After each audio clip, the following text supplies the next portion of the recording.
Tahun baru, resolusi baru. Menghadapi berbagai tantangan keuangan, beberapa pekerja mengaku mulai putar otak cari ide penghasilan tambahan dan memperbanyak investasi. Lebih banyak menginvestasikan ke lini-lini yang bagus lah buat tabungan kembali gitu. Harapannya semoga lapangan pekerjaan di 2025 itu semakin banyak dibuka lapangan pekerjaannya. Jadi nggak banyak sektor yang pekerjaan yang nganggur gitu, banyak pengangguran gitu. Terus buat pemerintah juga kebijakan-kebijakannya jangan banyak nyeleneh. Kalau perekonomian mungkin kalau saya pribadi lebih mulai berpikir untuk mencari sampingan kali ya, side hustle apa selain pendapatan utama, karena kalau gaji saya sudah segitu, saya harus putar otak lagi nih gimana bisa mendapatkan tambahan lagi. Saya mencoba cari freelance gitu di tempat lain, jadi untuk menambah kebutuhan sehari-hari lah. Cari penghasilan tambahan dan memperbanyak investasi, itu resolusi beberapa pekerja di tahun 2025 atau kalau di Feng Shui saudara disebut tahun ular kayu. Nah, peluang apa saja yang potensial di tahun 2025 untuk cari cuan tambahan? Sudah bersama dengan kita ahli Feng Shui, Jenny Kumaladewi. Bu Jenny, selamat pagi, selamat datang di Studio Kompas TV. Ya pagi. Bu Jenny, sebelum kita ke sektor yang paling potensial di tahun ular kayu, mungkin kita ke penjelasan dulu Bu. Tahun ular kayu, apa sebetulnya yang berbeda dengan tahun 2024 atau naga kayu? Ya sebenarnya bisa dibilang sih sebenarnya rumpunnya masih sama, masih rumpun besar. Jadi memang agak beda rumpun kecil karena kan naga, monyet dan tikus, terus ular, kerbau dan ayam, tapi masih rumpun besar. Hanya bedanya tuh memang di tahun naga itu karismanya lebih besar, terus bersifat pemimpin, berjiwa karismatik gitu ya. Jadi makanya perubahan tuh terjadi di tahun naga kan sebenarnya, keputusan, terus hal-hal besar kayak perubahan pemerintahan kan hampir di seluruh dunia kan ada pemilu juga ya, nggak cuma di Indonesia. Nah sedangkan tahun ular itu merupakan tahun strategi. Tahun analis, jadi banyak orang berpikir strategi, analis, jadi semua langkah itu harus memikirkan strategi-strateginya. Nah lalu juga tapi memang karena ular diam-diam menghanyutkan. Jadi banyak juga orang yang di tahun ular ini jadi kayak negative thinking alias overthinking gitu ya. Jadi banyak takut, banyak ini. Tapi sebenarnya memang kita boleh berhati-hati, tapi jangan sampai pesimis gitu ya.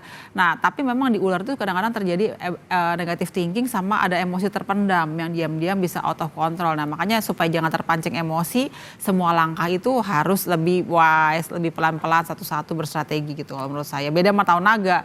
Kalau tahun naga emang banyak orang memang kayak oh ya udah yang penting cepet gerak gitu. Terus berbuat strateginya juga tetap pembaharuan.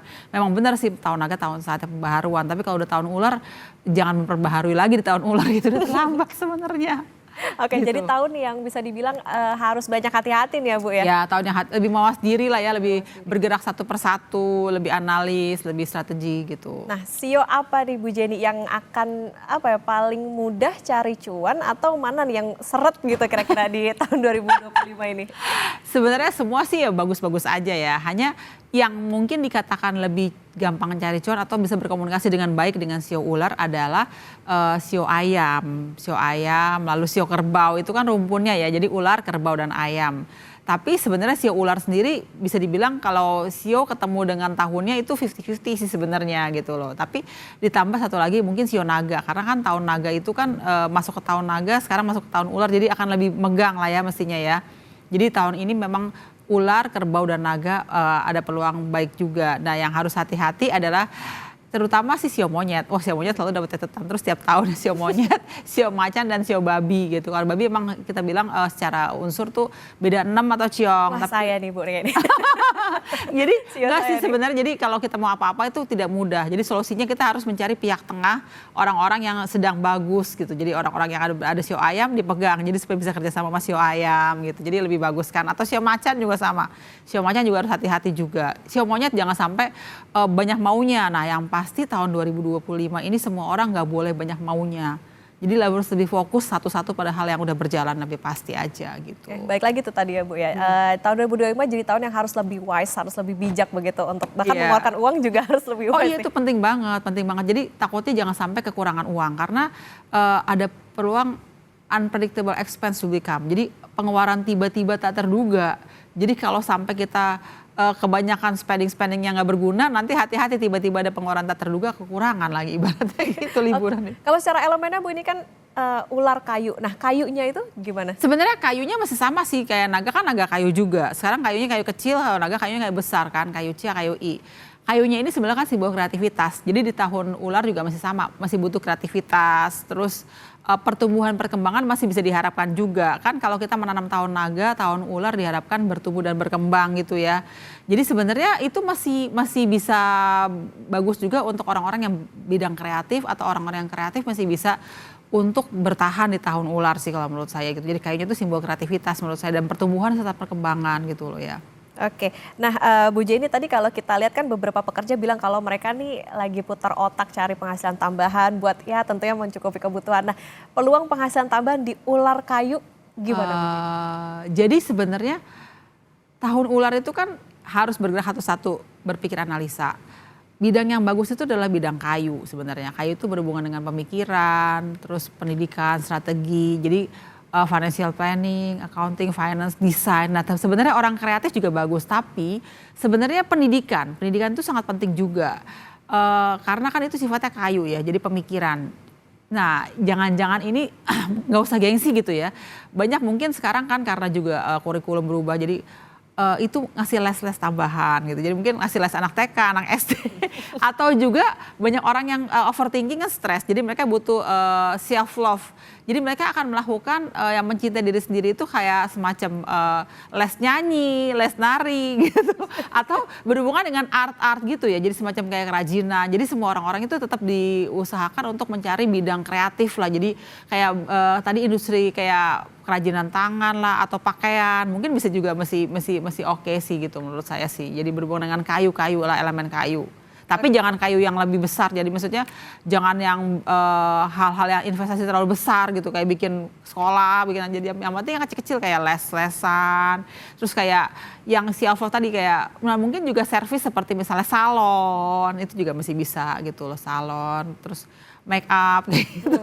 Oke, catatannya adalah jangan impulsif nih tahun 2025. Ya, Justru betul, kita harus jangan perbanyak impulsif, pintu-pintu rezeki itu tadi Bu Jenny ya. Yang kecil-kecil tapi berjalan itu banyakan mesti begitu Yang penting itu juga bulan-bulannya juga masuk ke bulan Februari itu juga kita harus bersrategi juga karena di awal tahun bulan Februari, tapi untung juga kan PPN nggak jadi, maksudnya yang hanya barang tertentu doang tuh bagus juga karena Februari itu kan bulan yang masalah. Awal tahun ini udah berat ini, jadi yang masih keuangan itu harus bersrategi. Nah terus Mei, Agustus juga harus hati-hati juga gitu loh. Oke, Februari mulai hati-hati, berarti nanti ada ini nggak Bu bulan-bulan yang kita ada perbaikan yang bagusnya? Ada sih bulan bagusnya lagi itu sebenarnya bulan September, masih lama ya. Masih lama. Mungkin habis kemerdekaan Indonesia baru kita bagus, September bagus. Januari 2026 juga mestinya bagus juga ya. Terus sebenarnya Mei bisa dibilang bagus, April, Mei lah ya. Jadi mungkin habis Lebaran ya biasanya orang kan market mungkin agak turun sedikit, tapi sebenarnya masih lumayan lah, April, Mei masih oke lah gitu mestinya sih gitu. Oke Bu Jenny, di tahun ular kayu mana yang lebih hoki nih? Cari pekerjaan sampingan atau pindah kerja dengan pilihan gajinya lebih tinggi? Sebenarnya pindah kerja tidak disarankan di tahun ular. Kalau mau pindah kerja sebenarnya lebih tepat di tahun naga kayu. Karena naga itu kan tahun pembaharuan gitu ya. Kita membaharui di tahun naga mulai bertumbuh.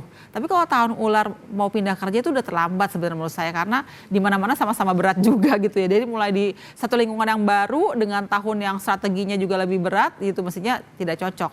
Mendingan mencari tambahan. Tapi tambahannya tuh mendingan yang tetap fokus pada yang udah berjalan, yang udah pasti. Jadi kita bertahan supaya yang udah pasti itu jangan sampai lepas gitu. Jadi kebanyakan orang jadi nggak boleh banyak maunya sih sebenarnya. Maunya ini yang mendingan kecil-kecil tapi tetap kita ada pastiin kan, pasti kita bersyukur dengan hal itu sendiri ya.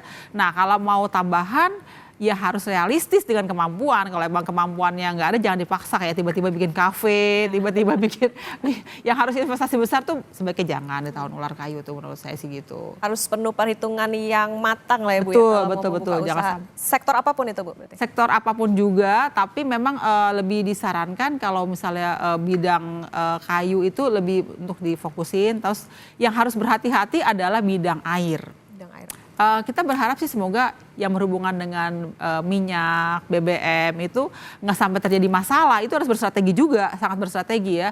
Karena tahun ular kayu ini masih berat juga tuh air, jadi kekurangan air, jadi ibaratnya kering. Jadi jangan sampai harga minyak kan mempengaruhi hajat hidup orang banyak juga ya, minyak itu jadi sampai naik atau sampai bermasalah harganya juga. Transportasi, travel, jadi banyak sekali yang berhubungan dengan turis itu juga harus berstrategi juga. Jadi kalau orang yang usaha dengan travel, turis, terus logistik, pengiriman barang, distribusi itu juga harus berstrategi juga karena mungkin kan berhubungan dengan minyak juga atau mungkin jalanannya gitu. Oke, penuh dengan strategi dan juga harus perbankan juga harus berstrategi juga. semuanya harus penuh strategi pokoknya Bu ya di tahun ular kayu. Air lah yang elemen air ya. Oke, nanti kita lanjutkan kembali Bu Jenny. Jadi saudara tetaplah bersama kami di Kompas Bisnis.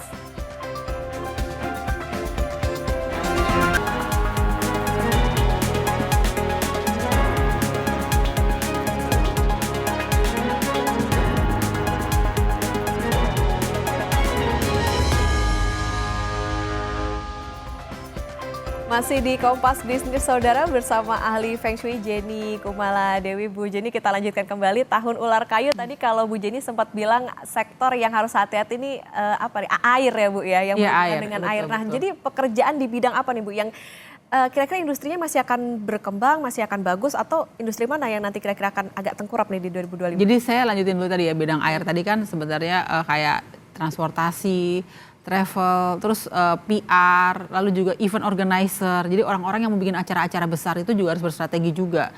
Karena mungkin melihat peredaran uang. Nah, peredaran juga sama tuh, peredaran distribusi barang, distribusi uang. Itu juga harus berstrategi juga, jangan sampai masalah juga. Itu berhubungan dengan air tadi sendiri. Terus berhubungan dengan sumber daya air juga.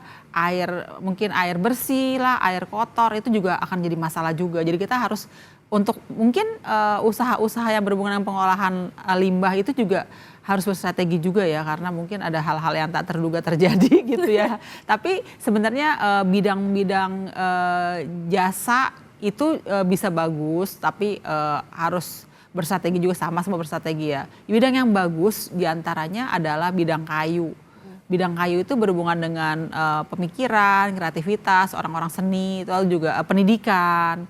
Sebenarnya kesehatan juga masih, jadi kayak misalnya obat-obatan, lalu juga farmasi itu masih bagus juga. Jadi mungkin ada penemuan-penemuan baru lah.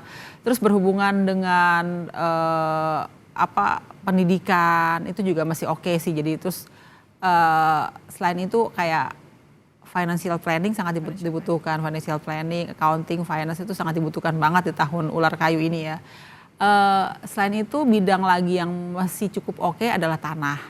Tanah diantaranya properti, asuransi itu masih netral lah ya, stabil. Jadi semua orang kan pasti butuh papan lah. Jadi kalau orang Chinese kan sandang pangan papan. Nah, properti, asuransi, developer, kontraktor netral ya, sebenarnya nggak berat tapi juga ya nggak bagus-bagus banget sih, tapi ya masih stabil-stabil aja lah gitu. Jadi nggak akan sampai turun tapi nggak naik tinggi-tinggi banget juga gitu ya.